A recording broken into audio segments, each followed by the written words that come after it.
ಎಂದರು.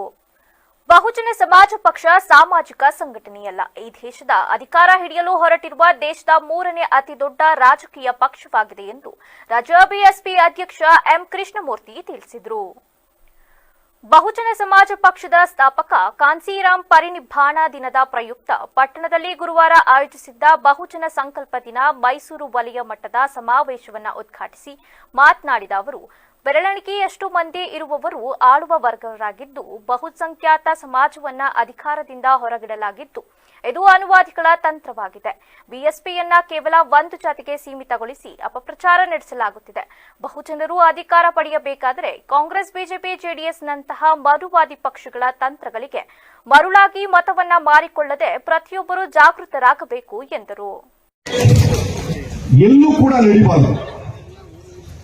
ಇದು ಸುಪ್ರೀಂ ಕೋರ್ಟ್ಗೆ ಮಾಡಿರ್ತಕ್ಕಂಥ ಅವಮಾನ, ಈ ದೇಶದ ಪ್ರಧಾನಮಂತ್ರಿ ರಾಷ್ಟ್ರಪತಿಗೆ ಮಾಡಿರ್ತಕ್ಕಂಥ ಅವಮಾನ, ಈ ದೇಶದ ಪ್ರಜಾಪ್ರಭುತ್ವ ವ್ಯವಸ್ಥೆ ಮತ್ತು ಸಂವಿಧಾನಕ್ಕೆ ಮಾಡಿರ್ತಕ್ಕಂಥ ಅವಮಾನ, ಅದು ಸನಾತನ ಧರ್ಮದ ಹೆಸರಿನಲ್ಲಿ ಮಾಡಿರ್ತಕ್ಕಂಥ ಅವಮಾನ ಇರೋದ್ರಿಂದ ಈ ಸನಾತನ ಧರ್ಮ ಏನಿದೆ, ಈ ಸನಾತನ ಧರ್ಮದಲ್ಲಿ ಅಸಹಿಷ್ಣುತೆ ಇದ್ರೆ ನಾವು ಅದನ್ನ ಒಪ್ಪೋದಿಲ್ಲ.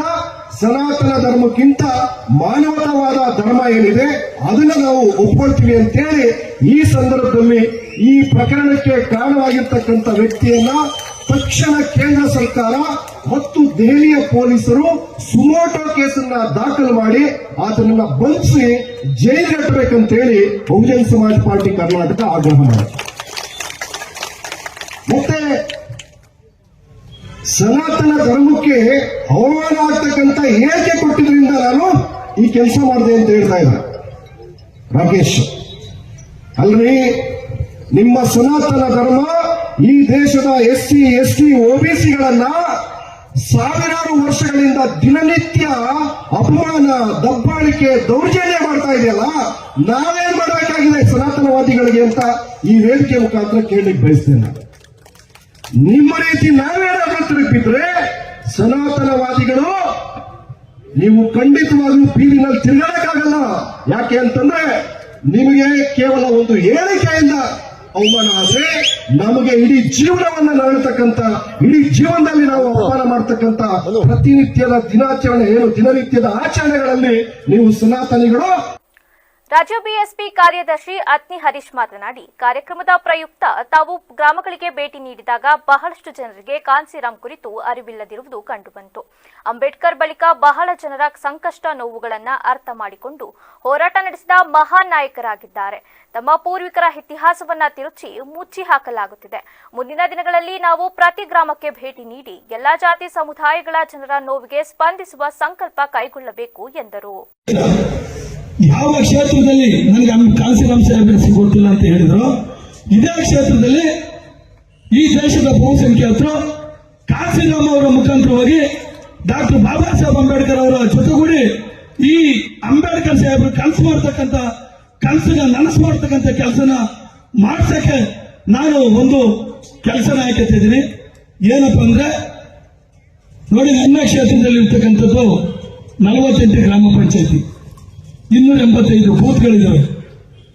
ಈಗ ನನಗೆ ಶಕ್ತಿ ಇರ್ತಕ್ಕಂಥದ್ದು ಇಷ್ಟೇ, ರಾಜ್ಯನ ಸುತ್ತಿಕೊಂಡು ನನ್ನ ತಾಲೂಕಲ್ಲಿ ನನ್ನ ಜನಗಳನ್ನ ಡಾಕ್ಟರ್ ಬಾಬಾ ಸಾಹೇಬ್ ಅಂಬೇಡ್ಕರ್ ಅವರ ಹತ್ರ ಕರ್ಕೊ ಹೋಗ್ಲಿಕ್ಕೆ ನಾನು ಆಯ್ಕೊಂಡಿರ್ತಕ್ಕಂಥ ಕೆಲಸ ಏನಪ್ಪ ಅಂದ್ರೆ 48 ಗ್ರಾಮ ಪಂಚಾಯತಿಗಳು ಕೂಡ ನಾನು ಪ್ರತಿ ತಿಂಗಳು ಕೂಡ ಒಂದೊಂದು ಗ್ರಾಮ ಪಂಚಾಯತಿ ಇರ್ತೀನಿ. ನನ್ನ ಜೀವನ ಗ್ರಾಮ ಪಂಚಾಯತಿಗಳಲ್ಲಿ ಒಂದು ಗ್ರಾಮ ಪಂಚಾಯತಿಲಿ 10 ರಿಂದ 8, 15 ಹಳ್ಳಿ ತನಕ ಇರುವ ನಾನು ಅಧ್ಯಯನ ಮಾಡಿದ್ದೀನಿ. ಈ ಹಳ್ಳಿಗಳಿಗೆ ಹೋಗ್ಲಿಕ್ಕೆ ಕೇವಲ 15 ದಿನ ಸಾಕು. ನಾನು ಹೋಗ್ತಕ್ಕಂಥದ್ದು ಡೈಲಿ 15 ದಿನ, ಡೈಲಿ ಒಂದೇ ಹಳ್ಳಿ. ಸೊ ಹಂಗಂತ ನಾನು ಕಾನ್ಸೀರಾಮ್ ಸಾಹೇಬ್ರಂಗೆ ಸೈಕಲ್ ಎತ್ಕೊಂಡು ಕಾಲು ತಗೊಂಡು ಮನೆಗೆ ಸೇರಿದಂಗೆ ನಾನು ಈ ಚಳವಳಿಗೆ ಪ್ರಾಮುಖ್ಯತೆ ಕೊಡ್ಕೊಂಡು 15 ದಿನ, ಇಡೀ 15 ದಿನ ಒಂದು ಪಂಚಾಯತಿನ ಸುತ್ತಕ್ಕಂಥದ್ದು ಹೆಂಗಪ್ಪ ಅಂದ್ರೆ ಸುಮ್ಮನೆ ಸುತ್ತದಲ್ಲ. ಇವ ಮನೆಯ ಕಷ್ಟದಲ್ಲಿ ನಿಮ್ಮ ಮನೆಯ ಮಗ ಯಾವ ರೀತಿ ನಿಮ್ಮ ಕಷ್ಟ ಬಂದಾಗ ಎದುರು ಕೊಟ್ಟು ಕೆಲಸ ಮಾಡ್ತಾನೆ, ಆ ತರ ಸಮಸ್ಯೆ ಸಮಸ್ಯೆಗಳನ್ನ ಬಗೆಹರಿಸಿಕೊಡ್ಲಿಕ್ಕೆ ನಾನು ಪ್ರತಿ ತಿಂಗಳು ಒಂದೊಂದು ಗ್ರಾಮ ಪಂಚಾಯತಿಗೆ ಹೋಗಿ ಪ್ರತಿ ಜಾತಿಯವರ ಬಳಿಗೆ ಹೋಗಿ ಪ್ರತಿ ಮನೆಗೆ ಹೋಗಿ ಅವರ ಸಮಸ್ಯೆಯನ್ನು ಕೇಳಿ ಆ ಸಮಸ್ಯೆಗೆ ಸಾಧ್ಯವಾದಷ್ಟು ಅಲ್ಲೇ ಪರಿಹಾರ ಕಂಡಿಡ್ಕೊಟ್ಟು ಪರಿಹಾರ ಆದಂತವು.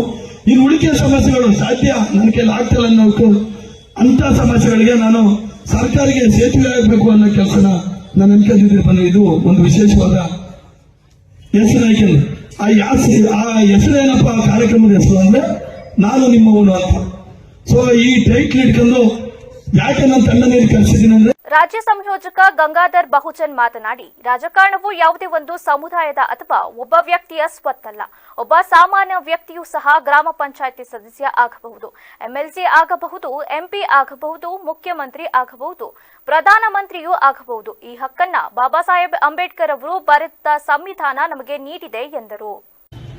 ರಾಜಕಾರಣ ಮಾಡ್ತಕ್ಕಂಥದ್ದು, ಎಂಪಿ ಆಗ್ತಕ್ಕಂಥದ್ದು, ಎಂಎಲ್ಎ ಆಗ್ತಕ್ಕಂಥದ್ದು ಯಾರು ಅಥವಾ ಯಾವುದೋ ಒಂದು ಸಮುದಾಯದ, ಯಾವುದೋ ಒಂದು ಜನಾಂಗದ ಸ್ವತ್ತಲ್ಲ. ಪ್ರಜಾಪ್ರಭುತ್ವ ವ್ಯವಸ್ಥೆಯಲ್ಲಿ ಒಬ್ಬ ಸಾಮಾನ್ಯನೂ ಕೂಡ ಎಂಎಲ್ಎ ಆಗ್ತಕ್ಕಂಥ, ಎಂಪಿ ಆಗ್ತಕ್ಕಂಥ, ಸಿಎಂ ಆಗ್ತಕ್ಕಂಥ, ಪಿಎಂ ಆಗ್ತಕ್ಕಂಥ ಅವಕಾಶವನ್ನು ಬಾಬಾ ಸಾಹೇಬ್ ಅಂಬೇಡ್ಕರ್ ಅವರು ನಮ್ಗೆ ಕೊಟ್ಟಿದ್ದಾರೆ.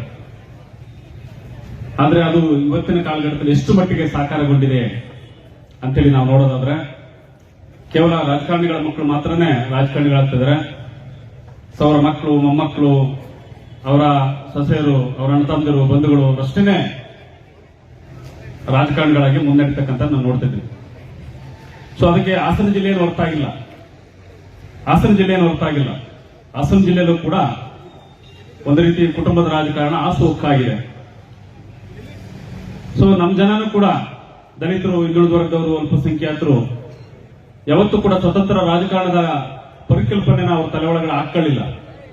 ದಿಕ್ಕಿಲ್ದವರು ದಯ್ಯ ತಕ್ಕೊಂಡ್ರು ಅನ್ನಂಗೆ ಅರ್ಕಲ್ಗೋಡಲ್ಲಿ ಹೆಂಗಾಗಿದೆ ಅಂತಂದ್ರೆ, ಮಂಜಣ್ಣ ಆಗ್ಬೇಕು ಇಲ್ಲ ಎ ಟಿ ರಾಮಸ್ವಾಮಿ ಆಗ್ಬೇಕು, ಮಂಜಣ್ಣ ಆಗ್ಬೇಕು ಇಲ್ಲ ಎ ಟಿ ರಾಮಸ್ವಾಮಿ ಆಗ್ಬೇಕು ಅಂತೇಳಿ ಮೂರನೇ ಅವಕಾಶದ ಬಗ್ಗೆ ಚಿಂತನೆ ಮಾಡ್ತಿಲ್ಲ. ಸೊ ಅರ್ಕಲ್ಗೋಡ ಯಾಕೆ ಹಿಂದುಳಿದಿದೆ ಅಂತಂದ್ರೆ, ಮೂರನೇ ಆಲೋಚನೆ ಜನಕ್ಕೆ ಬರಬೇಕು. ಇವರಿಬ್ಬರ ಕೈಲಿ ಯಾಕೆ ಆಯ್ತಾ ಇಲ್ಲ, ಸರಿ ಆಯ್ತಲ್ಲ ಇದು, ನಾವು ನೋಡಿ ಸಾಕಾಗಿದೀವಿ. ಅವ್ರಿಗೆ 3 ಬಾರಿ ಕೊಟ್ಟಿದೀವಿ, ಇವರು 3 ಬಾರಿ ಕೊಟ್ಟಿದೀವಿ, ಯಾಕೋ ಇವ್ರೇನು ತಲೆ ಕೆಡಿಸ್ಕೊತಿಲ್ಲ.